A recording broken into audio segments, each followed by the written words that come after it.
We now come to Aitareya Upanishad. That is not very easy to understand. It is a bit complex one, but it speaks of great truth regarding ourself, regarding the origin of the universe. It tells the creation story.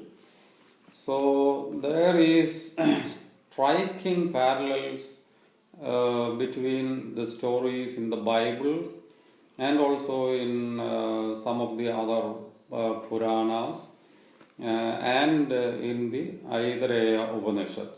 I have already discussed some of these creation stories in my book, The Super Souls Revisited.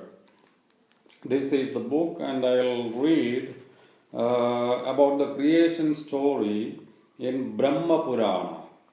It gives the narration about as to the beginning of the earth like this.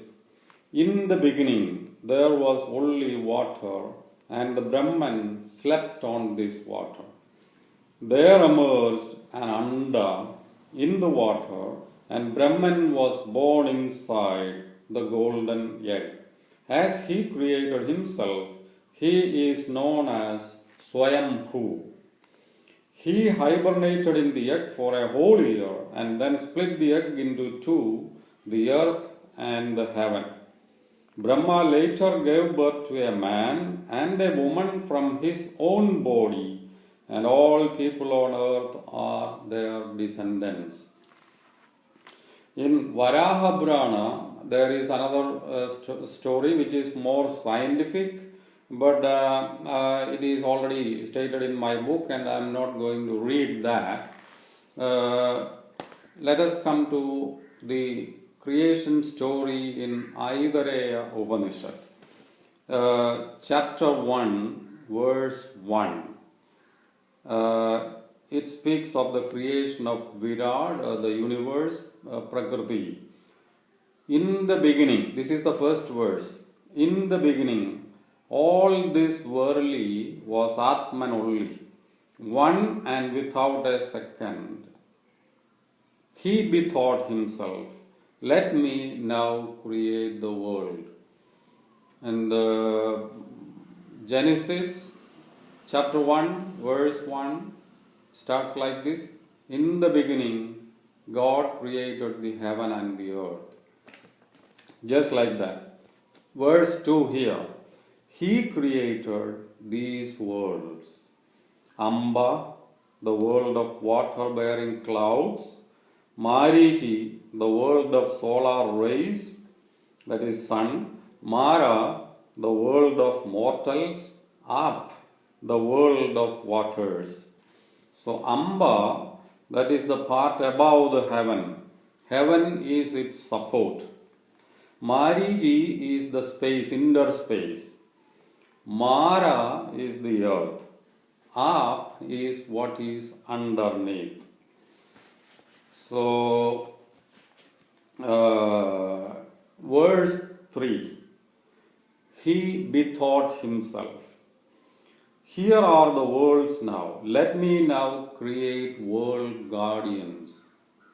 So the Atman, the super consciousness, the spirit that was all pervading, it is addressed as he is thinking of different manifestations of the same spirit, and he is creating all things, all the living and non-living beings one by one. So we get a detailed description of all these in the following stanzas.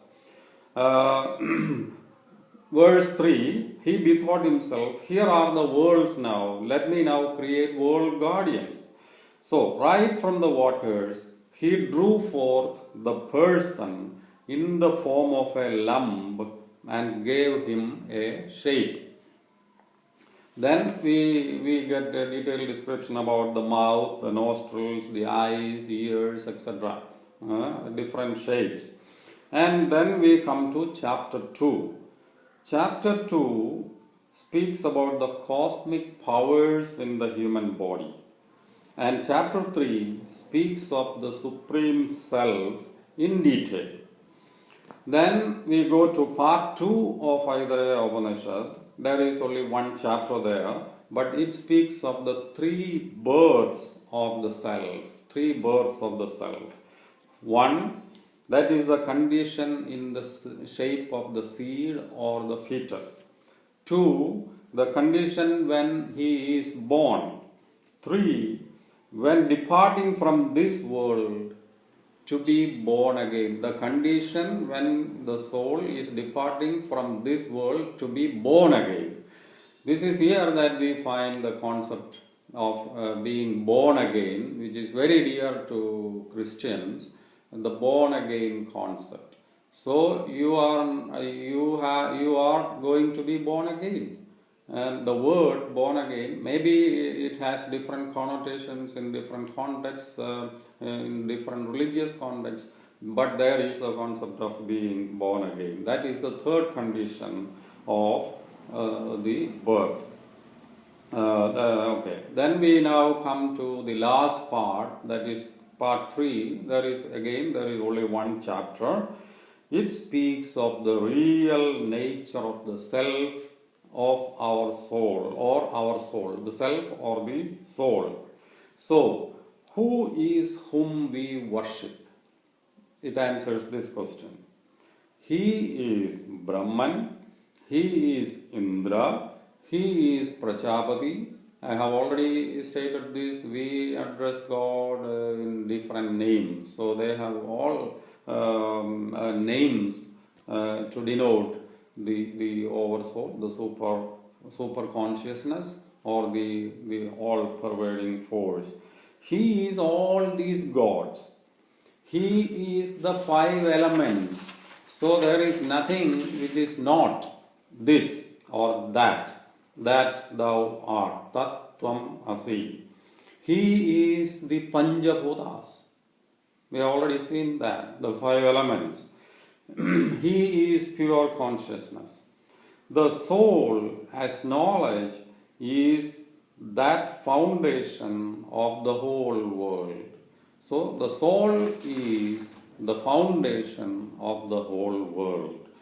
So Aitareya Upanishad is, as I said in the beginning, it is a bit complex one, but slowly if we understand, we get real stories about the creation of the universe, the creation of the human beings and all other beings, and the creation of the self, or the division of the self into different Panjabhutas and all these, and the real nature of the Atman, or the self, the real nature of God Himself. So this is very important one for the understanding of nature and God.